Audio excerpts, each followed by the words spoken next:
David Lewis was a man known to his family and friends as Fishhook, a nickname that spoke volumes about who he was. It wasn't just that he was good at fishing, it was that he could find peace and joy anywhere near the water. His sister, Linda Lewis Miller, remembers him as the kind of person who could reel in a fish no matter where he was.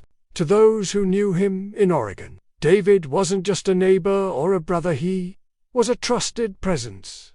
Someone always ready to lend a hand and share a laugh. His kindness wasn't he? David had a natural way of making people feel comfortable and supported. Whether it was helping a friend repair a broken engine or building something from scratch with his hands, he earned a reputation as the man who could do anything. He lived in a modest cabin near Lake Hyatt, surrounded by trees, water, and silence, the kind of place where someone like David could thrive. David's charisma didn't demand attention. It lived in his actions, his generosity, and his ability to connect with others. He raised 3 sons, Bo, Casey, and Skylar, who knew their father as a man grounded in love and self-reliance. Even now, his family recalls him sitting by the lake, casting lines into the water he knew so well. To them, he was more than a victim. He was a life force, dependable, hands-on, and always true to himself. Remembering David as Fishhook isn't just about nostalgia. It's about honoring the kind of man who brought light to those around him, who made hard times easier and good times better. That memory, unshaken by tragedy, continues to define how his loved ones speak his name. On September 4, 2008, emergency responders in Oregon were called to a fire near Lake Hyatt.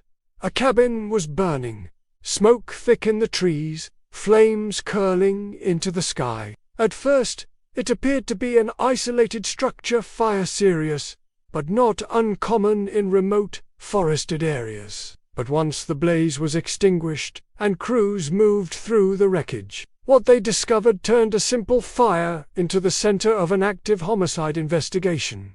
Inside the cabin, the body of David Lewis was found. He had not died in the fire. That much was quickly determined by authorities. His body showed injuries that predated the blaze, evidence of trauma that pointed to a violent death. This was not a tragic accident. David had been killed, then someone set his home on fire. Investigators soon learned that a second fire had broken out the same day, approximately 5 miles away from David's cabin. That earlier fire had drawn firefighters to that location first, redirecting resources and attention away from David's home. The proximity in time and distance between the 2 fires raised serious questions. Was the first fire set deliberately, as a diversion? Was someone trying to buy time or confuse the emergency response? These were not questions investigators could answer immediately. The location of the cabin, tucked deep in rural Oregon, presented challenges from the start. Evidence may have been destroyed by the fire itself, or compromised by the delay in reaching the scene. The remoteness made witness accounts difficult to gather. There was no clear suspect, no apparent motive, and no immediate path forward. What was certain was this: David Lewis had been intentionally killed, and someone had attempted to erase the evidence by setting fire to the place he called home. That action did more than destroy a building, it attempted to silence a man's story. The scene at Lake Hyatt was not just one of physical destruction. It marked the beginning of a mystery that has remained unsolved for over a decade.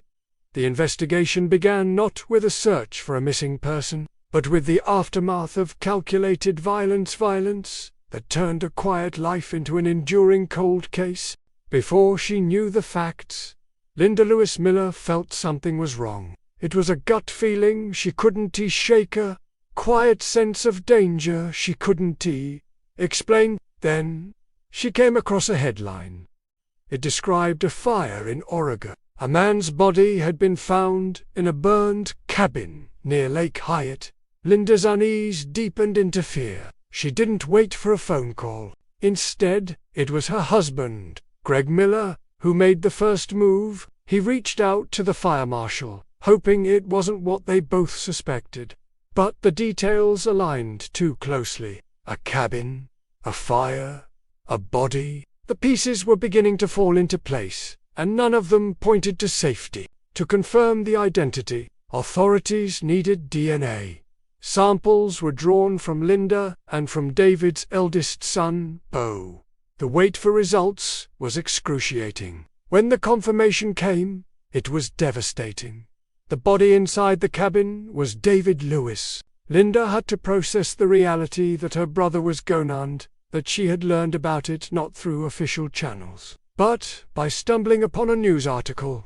There had been no warning, no gradual explanation, just a sudden, brutal truth. Her sense of foreboding had been right. For David's family, the grief came in wave shock, sorrow, confusion. The fire hadn't just taken David.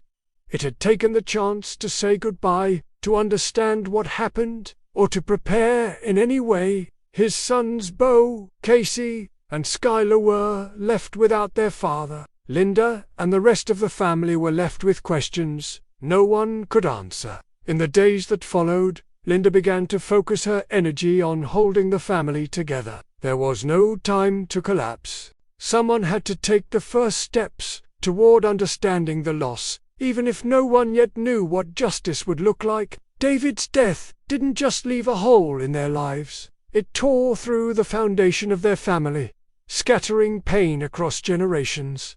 The grief was raw, and the silence from authorities only made it worse. From the start, investigators knew David Lewis had not died by accident. His body, discovered in the ashes of his burned Oregon cabin, showed signs of trauma injuries inflicted before the fire. A second fire, 5 miles away, had pulled first responders away from David's cabin. That timing wasn't dismissed as coincidence, but proving intent is a high bar. Even with the knowledge that foul play was involved, leads failed to materialize. It was clear he had been killed. The fire, declared arson, was meant to cover up a crime. And yet, despite that certainty, the case began to slow almost immediately. There were no witnesses. No suspect was ever named. The scene itself had been compromised by both fire and delay. Over time, the family watched as the investigation stalled. No arrests. The questions outnumbered the facts, and time, as always, made everything harder. No motive confirmed, no public updates.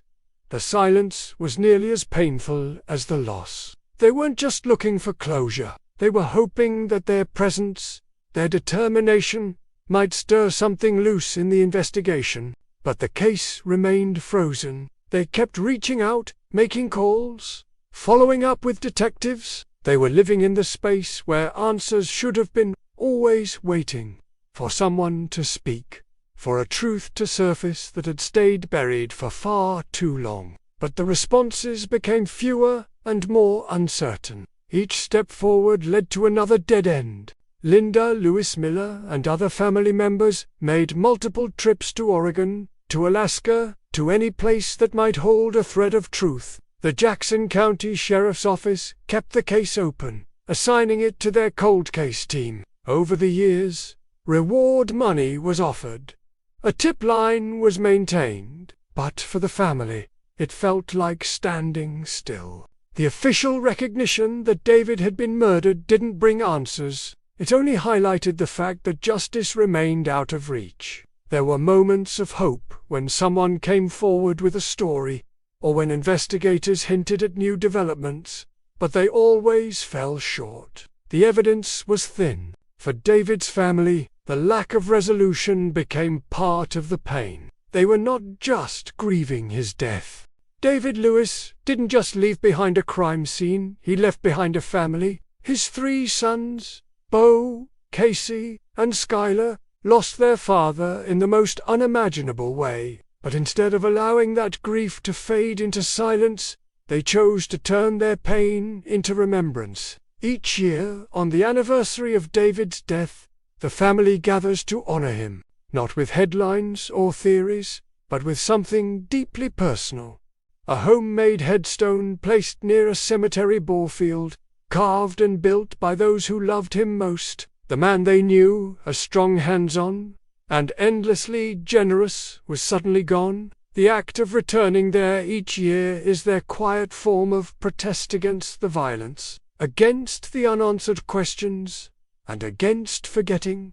And in his absence, the weight of the loss settled across every part of their lives. For David's extended family, his siblings, cousins, and longtime friends, the grief was equally profound. It's not grand, but it's sacred. That small space has become a site of reflection, resilience, and memory. Their grief is ongoing, but so is their fight to make sure David Lewis is remembered as more than the victim of an unsolved crime. Linda Lewis Miller has remained the family's anchor in this.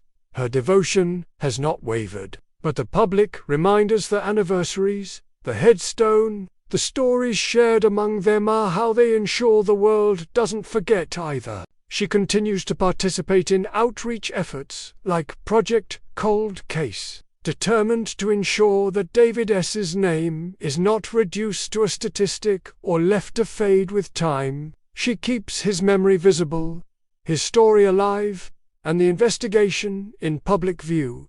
David's family doesn't need a reminder of who he was. They carry it with them every day. This isn't just a cold case. It's a living loss felt by a family that refuses to move on without answers. David Lewis built a life that matched his spirit, quiet, capable, and deeply connected to the land. His cabin near Lake Hyatt wasn't just a place to live. It was where he felt most himself. That's the version they hold on to.